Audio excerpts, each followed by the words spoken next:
what does he do for a living? Nothing. Okay, so why are you trying to support someone who does nothing? So when were you two married? No, not married. It was common law. All right, so were you homeless or no? No, So where is he? he lives in Mexico. Okay. So when you were committing these offenses, was he living here? No, So you're stealing. and going over there to sell it. Okay. Do you have any children? No, Are you a citizen? yes. So how are you supporting yourself other than stealing? Oh, right now, I'm not. All right, why don't you have employment, or why didn't you have employment? I just hadn't gotten a job. I'm sorry, what? I just hadn't gotten a job, no ID, nothing. So in all of your life, you never had an ID? Yes, but in 2014 was the last year I had my ID. So what happened to your ID? I got lost and I just never got it renewed. I mean, it's easy to get an ID. Yeah. How are you paying your bills if you don't have an ID? Well, no, I was living with my sister Okay. and she works, so she pays the bills. So I don't understand what you've been doing with your life. Do you have any children? No. So what have you been, how far did you go in school? 9th grade. And why only ninth grade? Because my dad got sick and I just didn't go back. I stayed home to help take care of him. All right, and how old is your sister? 2 years older than me. So why didn't she just stay? She did. All right, your story's not really making much sense to the court. That's my story. Mm-hmm. So how often have you been using drugs? For about 5 years. And when did you start? In 2020. And why did you start using? Just as I was depressed. My mom had just passed away. And what did you start using? Heroin. And how often were you using heroin? At first, not every day, but it turned into every day.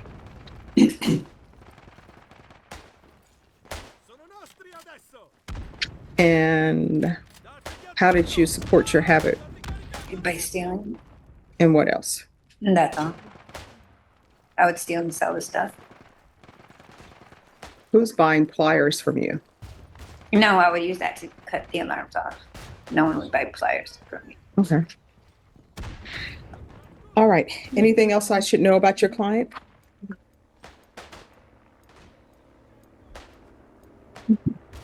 All right. Then in the cause number ending in 3222, this is what the court will do. Court is going to sentence you to 5 years deferred adjudication. If not accepted, I'm sorry. That's the order I wanted in: felony drug court, then TAP evaluation, MIC evaluation, and we'll do a referral to Esperanza Court as the last one. And if not accepted, then it's going to be inpatient treatment.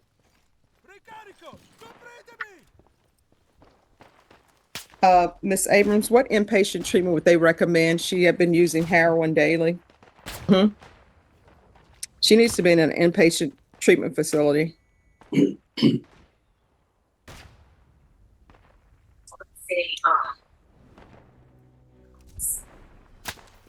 guy is or safe.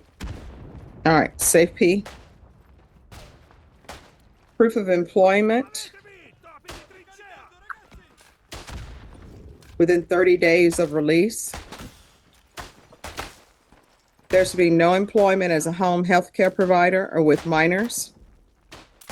There's to be no unsupervised contact with minors. Where do you see yourself in 5 years from now? What do you want to do with your life? Have a normal life, like be working, have a car, hopefully an apartment. All right, so where do you want, what type of job are you looking for? Well, anywhere that'll hire me. Okay, well, no, I mean, what's your dream job? Oh, a nail tech. Okay. Yes. All right, it's going to be 120 hours community service restitution. That will be waived if she completes her GED or she obtains some sort of trade school certification. So if you want to be a nail tech, start working towards that and I'll waive the community service hours. Do you understand? Yes. All right, we can go off the record. In this court, to be successful on probation, communication is key. If you have an issue and you feel as though probation is not addressing it, you can always come back to the court. Do you understand? Yes. All right, good luck to you. Thanks. Court is calling 2022 CR 10886, State of Texas versus Thomas Glenn Marsh. Can I have parties announced for the record for the state? Daniel Escobar for the state of Texas. Warren Wolf to Mr. Marsh. Are you Thomas Marsh? Yes, ma'am. All right, Mr. Marsh, you entered a plea of guilty on March 29th to the offense of possession of a controlled substance, penalty group 1 gram to 4 grams. According to the plea bargain agreement, punishment is to be assessed at 4 years in the prison. There are no applications for deferred, and the state is opposing your application for community supervision. Have both parties had a chance to review the PSI report, state? Yes, Judge. Defense? Yes, Your Honor. Any objections to the PSI report, state? No, Judge. Defense? No. State, do you have any witnesses? No, Your Honor. Defense, any witnesses? Yes, Mr. Marsh would like to address the court. All right, can you raise your right hand for me, please? Do you solemnly swear or affirm the testimony you give will be the truth and nothing but the truth, so help you God? Yes, ma'am. All right, you can lower your hand. Make sure you keep your voice up. If you could state your name for the record, please. Thomas Marsh. All right, defense. Mr. Marsh, you had a chance to review the pre-sentence report, Yes, sir. and the question is, why should Judge Boyd trust you to be on probation on community supervision on this case, considering the fact that you've had some prior issues with probation? Could you tell the judge a little bit more about yourself, about why you think you could be successful on probation now? I really recommend that's on probation because it would put me like face to face with whatever temptations I may have, and they'll fight them in my face like that. And I've completed probation before that, and it kept me more in line and on top of things. I do have 2 jobs out there waiting for me to return. Where are those jobs? It's a place called Happy Day Cafe. It's in Live Oak.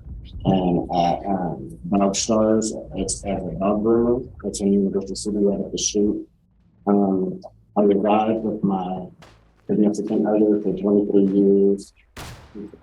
He's sober, completely sober. All of my youth came from really, I guess, traumatic things. Like the first time was with watching my grandfather go through chemo and everything. And that's when I learned that this left stuff.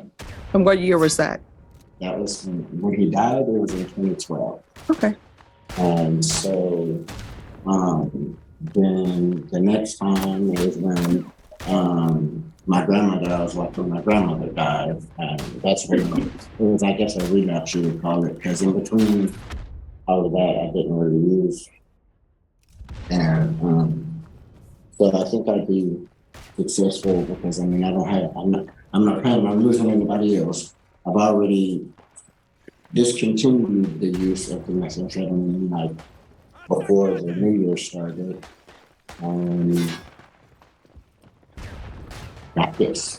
Did you know that the TAPA valve suggests to the court that you do an inpatient treatment with follow-up afterwards? You want to do that? I must. I'd rather not be, or can we not have that protocol? Well, that's up to the judge. But that's the recommendation from the TAPA valve. So if that's what that stands between you and going to prison, are you willing to do that?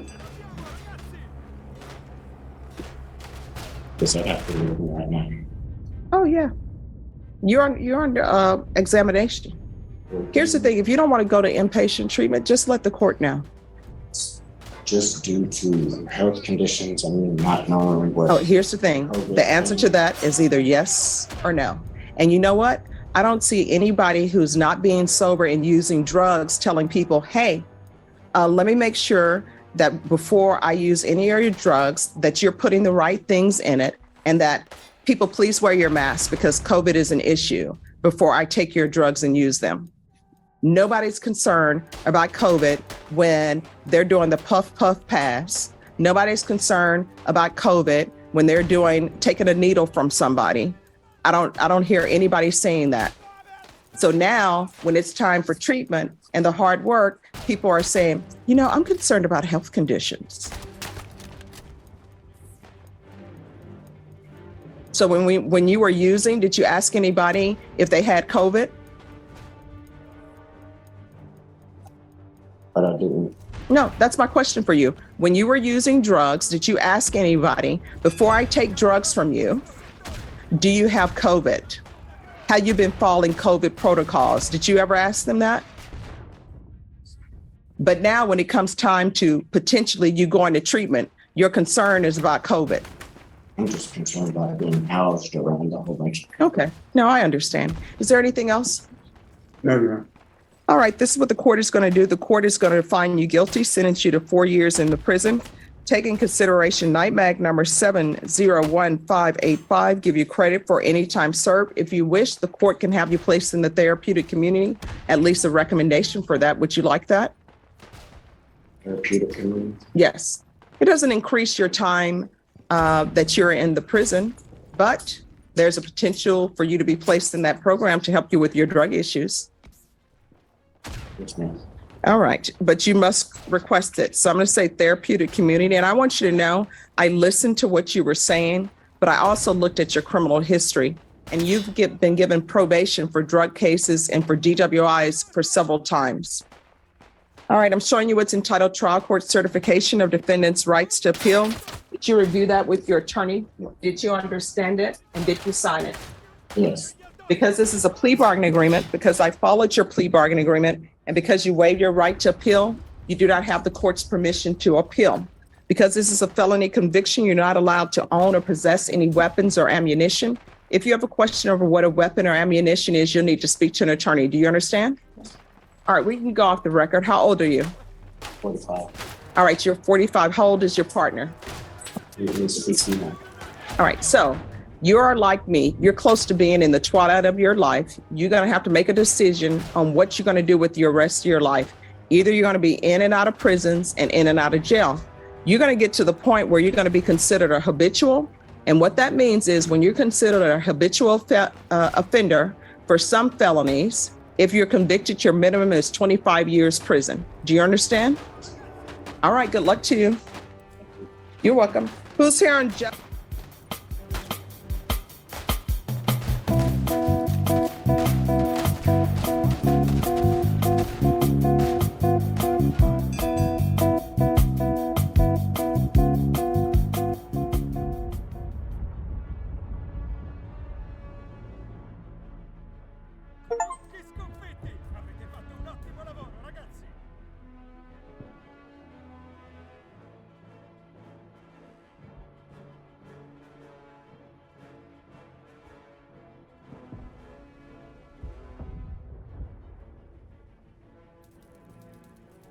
Attack in a series of deliberate and deadly terrorist acts.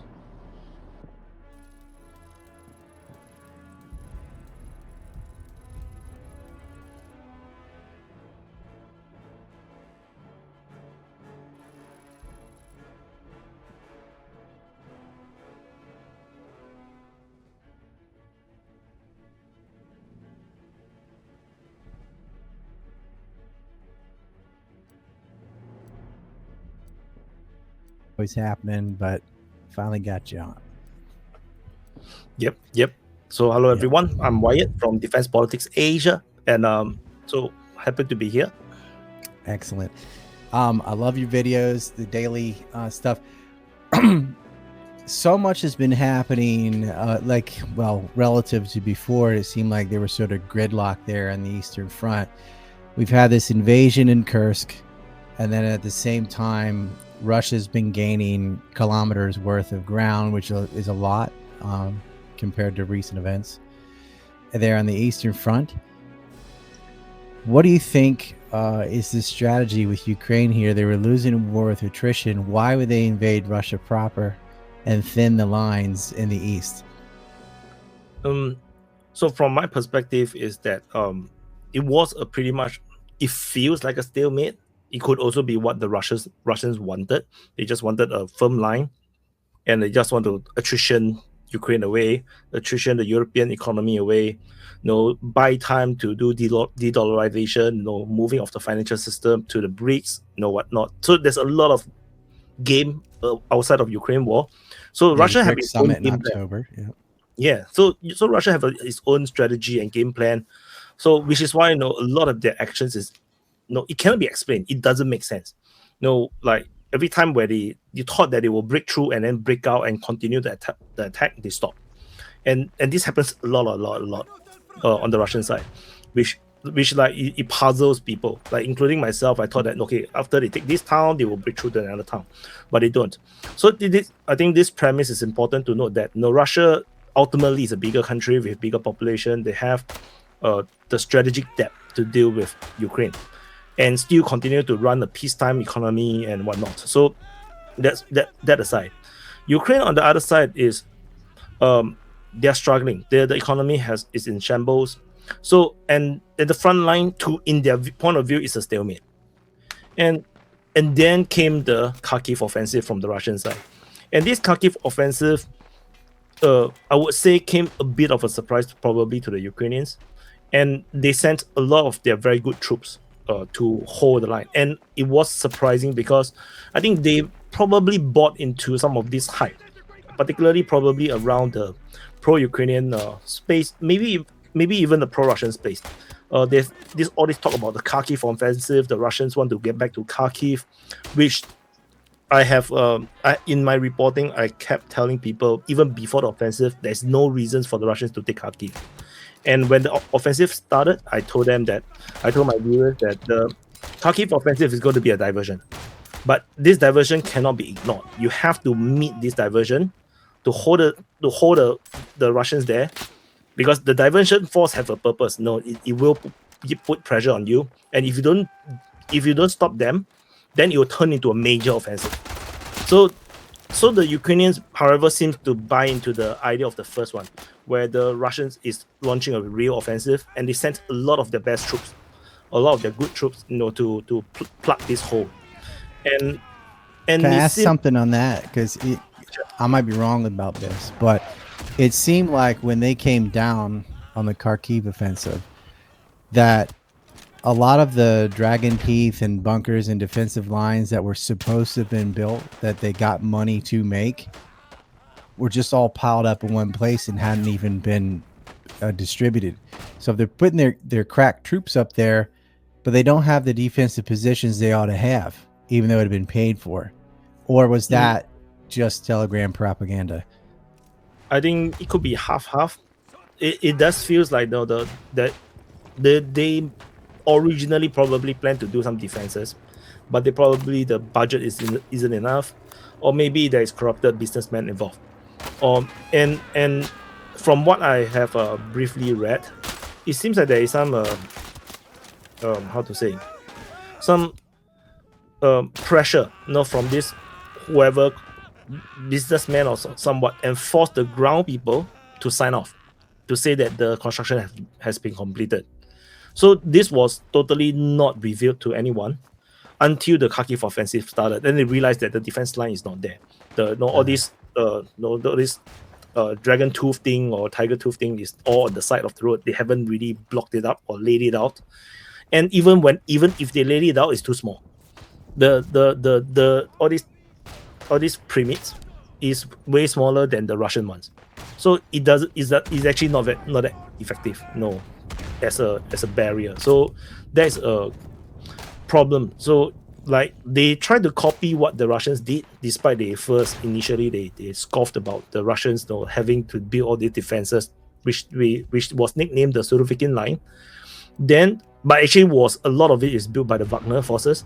The Wagner built the entire Bakhmut side, which is not advertised. No, most of the people don't know that there's actually another line behind Bakhmut, near Popasna and whatnot. The Zaporizhia line was actually more famous. They call it the Surovikin line. So all this, the Russians built a way more better ones, and the Ukrainians kind of copied it, but you know, it's an inferior product, unfortunately.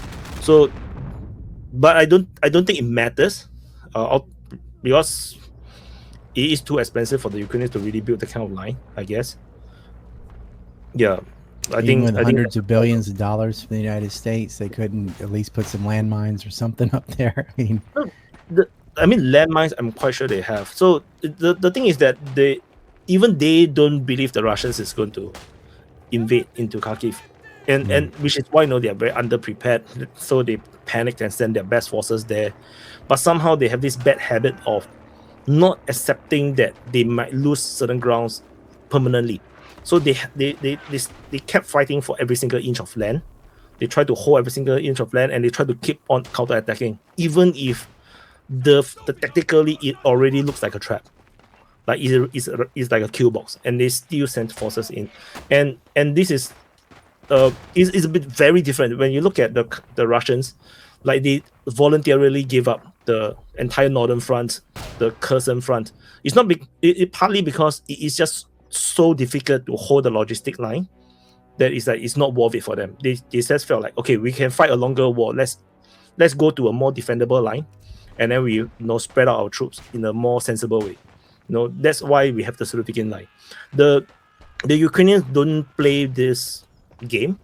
They just want to defend every single piece of every single inch of land, and that creates a lot of weakness when they fight, because they are always in the disadvantage. Do you think that's from politicians? Like, a lot of people that don't understand war kind of have I call it like the video game bias. Like, let's color in the map. That means you're winning. You have more blue or red or whatever. Because in a video game, it's got to be structured in a way of like kind of capture the city and there's a goal and that's how you win or whatever. Mm-hmm. But there really isn't a lot of point in taking towns if the side you're fighting is getting 90% of its ammo, fuel, and money from abroad anyway. You're not really depriving them of anything if you capture their factories and stuff, because they're not making it there. And then you got to deal with the headache of, the civilian da-da-da-da. It seems to me the Russian strategy isn't to take land, it's just to kill the Ukrainian army. And if they can do that all in one spot, so be it. They don't need to run after this town and that. I wouldn't exactly say the Russians don't want the land. I would say that's secondary. They want the land, they want the population as well. They want Donbass. The Russian-speaking people, because there is a lot of Russian-speaking people in Kharkiv, even in Kiev. They used to all speak Russian, Odessa, Dnipro. So there's a lot of Russian people that they also want to absorb into Russia, because Russia is having a demographic problem. So they want people, but this is later. You cannot get have all the land if you defeat the you army. can get all the land as long as you destroy the army. You can get this. The only thing that's standing between them is the army, and the army is blooded by NATO equipments and money, and like financially, the Ukraine is already bankrupt. They are sustaining the entire government budget, the pension systems, everything, the payment for all the salary for the military is almost entirely from the European side. They are struggling to get the economy going because there's hardly an economy. A lot of people has already fled, and then so many of the guys has been sent to the front line. Everyone else is hiding in the house, or they're too old, or they are too young. So the too old and too young will go out. The people who are in the age for mobilization, they just hide at home. They don't go out. It's like quarantine. Like for them, it's like COVID all over again. They get pressed into service. Yeah, they cannot go out. Going out is so dangerous for them, because even on DPA Open Mic, I have another talk show where I have my viewers coming on to talk. So I have someone from Ukraine who's living in the Western Ukraine. He has been hiding in his house for six months already, and he's saying that it's the reality. A lot of the things that we are seeing which was claimed to be Russian propaganda, are true. That they are struggling to get more people off the street, and there's some pushback here and there. But of course, he probably leaned a bit more towards anti-war. I will put it that way. So he don't believe that Ukraine can win. So maybe he already leaned in that way because he have Polish ancestry and whatnot. But maybe the very, very Ukrainian, very nationalistic type will still believe that this war can be won, so that they may have a different kind of thing. But but they don't have they can't do this war. Like the people they don't have enough people to really fight the way they want to.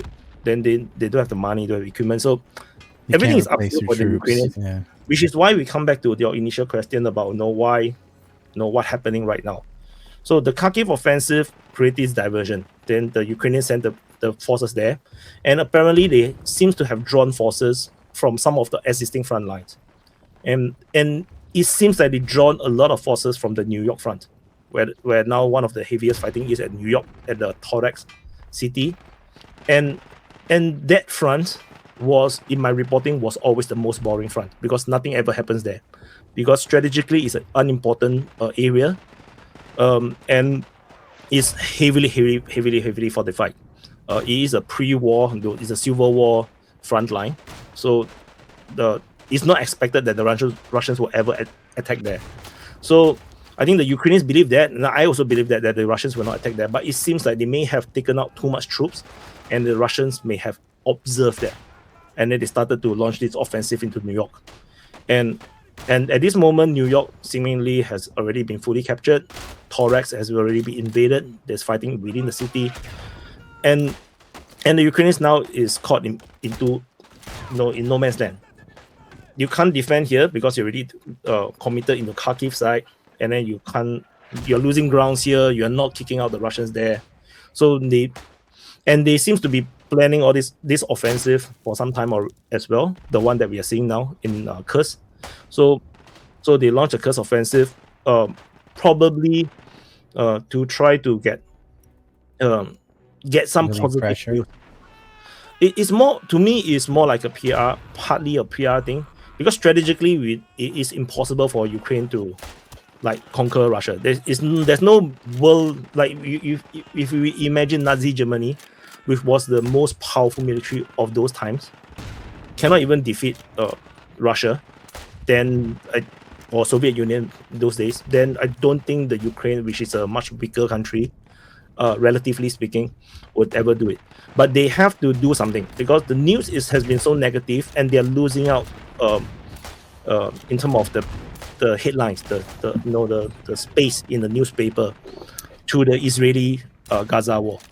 So and then they're losing all this real estate, all this info real estate to the Hezbollah, to the Houthis, and then all this Taiwan China or Philippine China problems. Well, and they're also running out of time because, well, at least with the U.S., where they get the majority of their funding, at the time when they were planning the Kursk offensive was when Biden was still in the race, and it just looked like Trump's going to be the next president, period. And he doesn't want the war in Ukraine.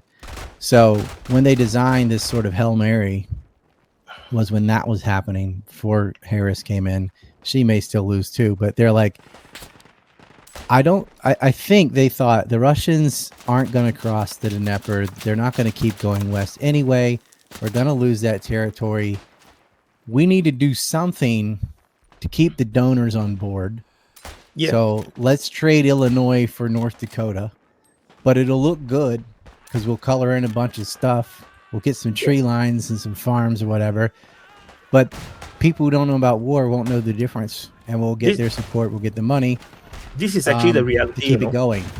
So the Ukrainians, all the donations, all the different sources, they are all trying to get donations to help out with the Ukraine war effort. This Kursk offensive earned them a lot of money. The donations really have ramped up. Like Deep State UA, one of my sources that I follow, they are so happy with all the donations, and then they actually completed one of these big donation drive during the height of the Kursk offensive at the beginning, and then they started a new one to then support. I think this time now is to the latest one is to support the Pokrovsk direction, the forces in the Pokrovsk direction. The previous one or previous two was focusing on the Kursk forces.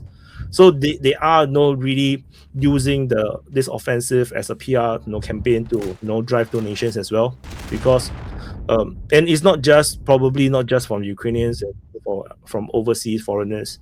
And I believe that it would also have an impact, internationally, trying to convince the Europeans that Ukraine is still worth supporting. And I think there's also another layer to it. There is rumors that Ukraine planned this entire Kursk offensive without informing their Western allies. So they could be also trying to see what is the reaction from the European side. Because let's say if we are talking about Trump is going to come in soon, and then Trump may not support anymore, they want to also test to see whether Europeans will support. And maybe they want to test what's the Russian reaction is going to be, since it's going to be the end game now. So would the Russians throw a few tactical nukes, and then they can get more European support, or would it be like the Europeans would not support Ukraine because you have broken the promise not to attack into Russia? In the end, the current situation is that World War III didn't happen. NATO forces didn't enter Ukraine. Russia didn't throw nukes. The Europeans and the Americans kept quiet. So, which is essentially a green light to the Ukrainians that, okay, we can now officially attack Russia. So, which is why now, if you look at my reporting, I have been talking about there's a potential group of forces, maybe, because we're looking at a lot of bombardments reports from the Russian Defense Ministry of a certain area northwest of the current Kursk offensive, where also in Sumy region, but it's getting bombarded a lot. And the last time something like this happened, that was the month leading to the Kursk offensive, also in the Sumy region. So this is why I got this feeling that all these bombardments might be a sign that the Ukrainians are gathering a lot of forces. Maybe they're going to launch a bigger or another offensive, or open up another front in the Kursk-Bryansk border region. So, and because since the Europeans have no protest, the NATO didn't protest, the United States didn't protest, then which means it's a green light for them to continue. So they might just to try to continue, because the invading into Russia is something that I spoke about even before the 2023 counteroffensive. Because if I were the commander for Ukraine, I'm not going to smash my troops, my finally well-trained troops, with all these beautiful new equipment to hit a wall. Why should you hit hit them where they're not, right? It don't make sense, right? You should hit the softer spot. And where's the softer spot? It's going to be the borders between Russia and Ukraine, and bring the war to Russia. And this is seemingly like they just realized this belatedly, because maybe in the last year they have a lot of diplomatic pressure not to do it. And maybe the Western, the NATO military side, they want to see whether their tactics works against a Russian defense line. Maybe so they put a lot of pressure on Ukraine to really punch through the hardest line, the thickest line, and that failed.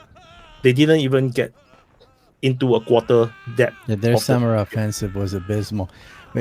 But when you enter Russia, I agree with the point of hit the soft belly. Like why attack the fortified defenses and bunkers with artillery when there's 37 people per square mile. Like you could easily grab a bunch of territory real fast.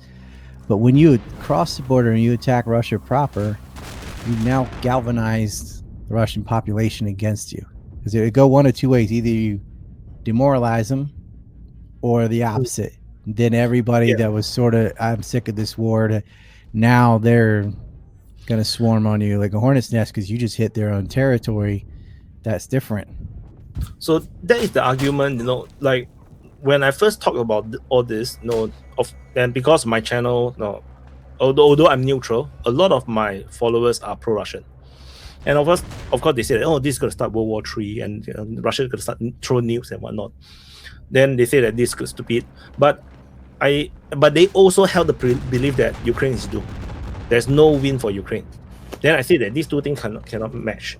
Because if the idea is that Ukraine and the leadership knows that there is no hope in this war, eventually they're going to lose the war, then why not just do something? What's the difference between holding the line in Ukraine and you get smashed, and invading into Russia and still get smashed? You get smashed either way, but at least you try to do something, you try to achieve something. Maybe there's a miracle that may happen. Maybe instead of galvanizing the unity in the Russian people, who knows? Maybe they will, in a rare instance, become like they got pissed off with Putin because now you brought your war into our home. Maybe that could happen, and I think it is like a gamble for the Ukrainian side because who knows? Any kind of shit can happen, and maybe this is something that Ukrainians I agree. expect because there's no. If the gamble doesn't pay off, you could say, well, that was dumb. But look, if you're looking at the writing on the wall, you're going to lose a war of attrition. They have 150 million people. You have 20 million people. You're not going to win that way. You got to shake stuff up, and shoot from half court. It might go in, whatever. You got to try something because you're not going to win without something. Yep. So they did it. They got their donors. I considered that offensive a W, even if they lose it soon. Yeah. Because they got the money and stuff, and they also squashed any attempt at negotiations. Because if you remember, and this may have been a play fake, but I don't think so. Just before this offensive hit, Zelensky was finally saying, "Okay, well, they can actually come to the table this time," because in previous negotiations, the Russians weren't even there. Summit, Like, right? all right, everyone will be there, and we'll talk about some sort of ceasefire, possibly. Well, that went out the window when they invaded Russian territory. And the other thing is, it sort of forces this lame duck administration, the U.S., to say, why don't you go ahead and give them long-range weapons they've been asking for? Because if they start using those to hit deep inside of Russia, Trump won't be able to end the war. It's just going to go on because Russia is not going to negotiate. And these psychopaths don't care about Ukrainians or who wins, whatever. They're just making fists for, Lockheed Martin, Raytheon, all making money off the war, and they want it to continue. And so if they give them these weapons, it will continue, because if they use something like that, I don't think it would lead to nukes. I think it would lead to Russia doing it back. I mean, you are right. I mean, if Ukraine now is inside Russia, then of course, the justification for not using, NATO weapons or American weapons in Russia don't make sense anymore because they're already in Russia. But to say, but I wouldn't say that Trump or any other people who really want to end the war, for example, who knows, Kamala Harris win the president and end up she is actually a good president, although that's very unlikely, but maybe she want to end the war. There's always a way to force them. Even if the Ukrainians want to continue the fight, you can declare war on Ukraine. If you say, if you don't stop, we'll declare war and you'll be fighting on two fronts. NATO will go in Yugoslavia style to stop Ukraine. I mean, that is a possibility as well. And then they got squeezed by two sides, on both superpowers squeezed them, and then they got what they become like Poland in World War II. That is a possibility as well. And then if you come in and say do a ceasefire, I mean, who knows, man? Think about this: if they hold a piece of Kursk, or whatever they end up capturing, like if they go, Belgrade or whatever, they open, like you said, they go northwest and take a chunk there or something, and they have that come November or January when, let's say, Trump gets in. Then at least if he's coming and says do the ceasefire, they're like, okay, we'll trade you this land for that land, and maybe try to get some of the Donbass back or whatever. I don't think Russia would agree, but they're going to be as hard as possible for him to end the war. Yeah. But ultimately, you're right. If the U.S. just said, okay, not another dime, not another bullet, I don't think Europe could float this war on their own. I think Europe will continue. So my perception is that even Trump become president, 100% US will stop supporting Ukraine because Trump is anti-war. But Europe will continue to support for at least another year. This is what my expectation is going to be, because the main problem in Europe is that they have overcommitted politically. They have said too much. They have propagandized too much. The narrative has been set too deep, and they have spread too much Ukrainian propaganda. So to the point where now they cannot hold back. They cannot pull back. If they pull back very suddenly, I think they're going to have a huge political backlash Although they still going to get a backlash, but later. No, if they continue to support Ukraine, but at do least they they have the money and weapons to sustain it for a year? They are already preparing for it. They are budgeting for it, but no, it seems like some of them is starting to fail. Like they start to realize they cannot, like Germany, because the German economy has underperformed too much to the point where they have to readjust their budgeting. But no, other countries, hard to say, they maybe have enough.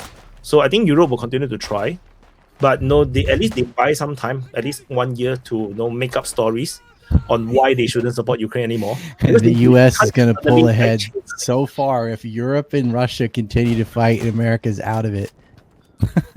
And however, we also have to understand that the Ukraine will Zelensky already said they were going to fight regardless whether there's any more support, and that is already a thing. So we're not sure how they're going to fight if Europe also stops supporting, but I always will float the possibility of the West invading into Ukraine.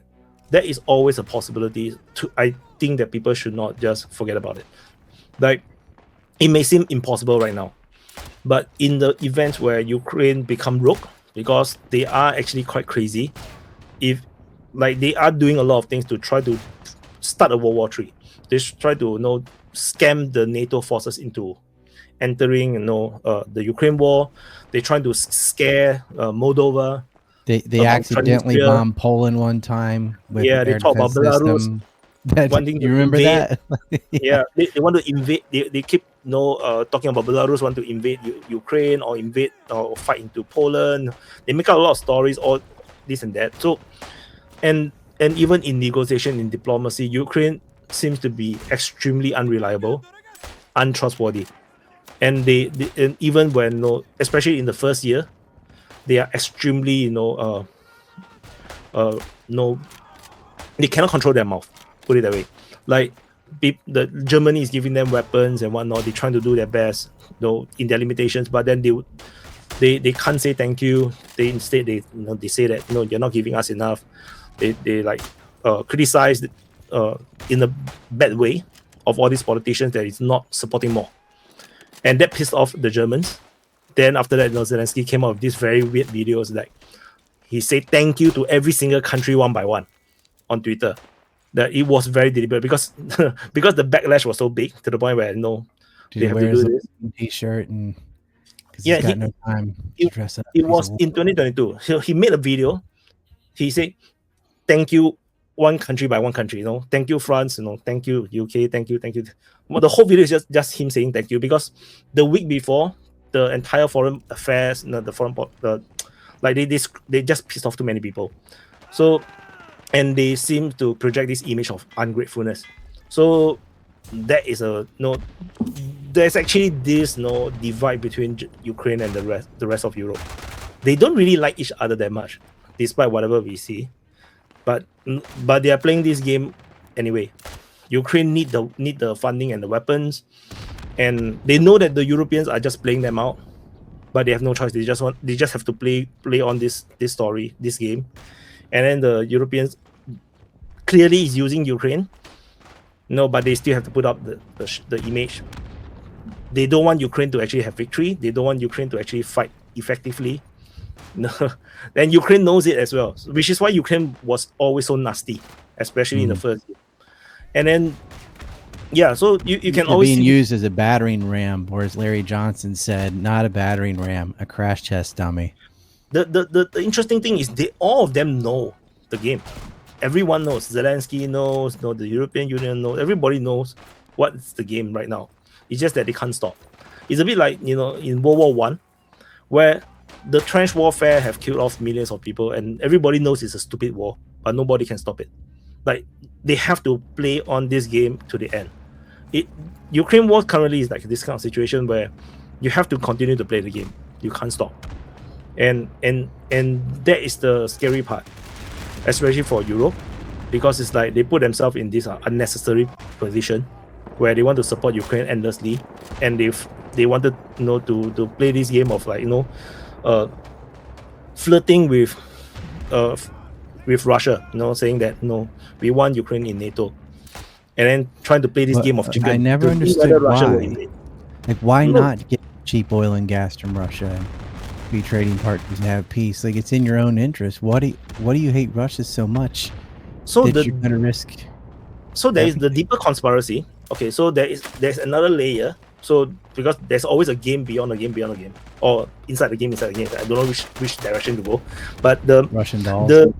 there is always there's this macro war that is United States wanting to destroy the European powers, and this has started right from the beginning, from the the independence from the Great Britain, and from then on they started to conquer. The United States start to conquer their side of the world, and as they get stronger, then they have to be protectionist because they just finished a civil war not too long ago. Then they have the Great Depression and whatnot. So, and then of course the World War I and what shit. They just want to be themselves. Then, however, there is always this looming threat to the United States, which is Europe, because for hundreds of years or even thousands of years, Europe is the center of a lot of great powers. And United Kingdom was so powerful then, especially if you look at pre-World War II, just before World War II, United Kingdom is the biggest country in the world. They have so much colonies. Then Germany is not small either. Russia is already huge by itself. French Empire too. Yeah, France was big as well. So if you imagine that world, United States actually don't feel very secure. To be honest, they are not that secure. They are not that powerful.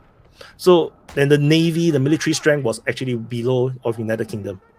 So if you put in that state of mind, the big game is that World War II, United States deliberately entered the war very late, as late as they can, because they want them to fight it out. Then after they went in a way, at the end of World War II, United States have semi-colonized Europe in a way. They kind of like controlled half of Europe. The other half was behind the Iron Curtain with the USSR. So they kind of control the game. France is weakened, then UK is weakened. However, while there seems to be this Cold War and whatnot, so that was the priority then, because USSR is too big a threat. But USSR is gone. Then the United States start to try to slowly take over whatever is left of the previous Soviet realms, which is why they start to absorb all these different former Soviet countries. So that's one game. The other game is that they are slowly undermining the French, the British, in Africa, especially in Africa with the French, which is why you see over time French is losing all their influence. The latest we see is in Niger, Chad, Mali. They are losing. France is now getting so weak to the point where they almost should not be on the Security Council in the United Nations. UK is definitely should not be on it anymore, because the US tried to replace France in Vietnam too. It seemed like they just kept going west, because one of the other major powers that dropped off was the Spanish Empire, and the Spanish-American War. They lost all those islands. They lose the Philippines, Guam, and so on. And the US goes all the way to Guam and the Philippines. They get this is the hidden war. So this is Japan, Korean War, and so on. They kept going that way. So this is this is something like a conspiracy, but it's not really a conspiracy because it's actually reality. It's like this is the bigger conspiracy or the bigger game that is being played by United States, and this Ukraine war is part of this game, because Germany is getting stronger or will stay strong if they continue to have this connection with Russia to get cheap energy, and this cheap energy will of course also flow to the rest of Europe, and that makes EU very powerful. EU is meant to it was created in a way that to try to rival United States. So they need to weaken EU, and the strongest power in EU is actually Germany. So Germany, however, their industrial strength is very strong, but is funded or powered by cheap energy from Russia. Is that why the Nord Stream line blew itself up? Of course. Of course. Nothing to do with the Americans. They got for Epstein. Sure. Who have the technology? Like, of course it's the Ukrainians, right? To go deep sea, 6 guys on a yacht. Yeah. A guy in the yacht, they can swim, with just some scuba gear, swim down. It's Carol Baskin. But you see what we saw is the results. You see, France is now in crisis. They are not. The politically is unstable. They have no control. They poorly controlling their own country. They lost all the influence. the energy is becoming very expensive because they lost their the Iranian mines in Niger. Then they still have to support the refugees, then Ukraine, and this is just France. Germany totally deindustrialized because of all these things that happen in Ukraine. UK is also having a lot of problems. So the Ukraine war is like the perfect bomb. Why did Germany turn off their nuclear power and buy electricity from France? It just it's suicidal. And I think my conspiracy is the U.S. actually sponsors a lot of these woke environmental groups for sure. to purposely sabotage European energy and get them all got green them. and woke. But not yeah. They saw the Al Gore movie to them, you see, and then they watch and brainwash. Al Gore, for those in the audience who don't know, he's a former vice president. He came out later with this film called Inconvenient Truth that took footage from a fiction movie called The Day After Tomorrow of ice caps melting and falling apart, all CGI, by the way, and used it in his film as if it was real.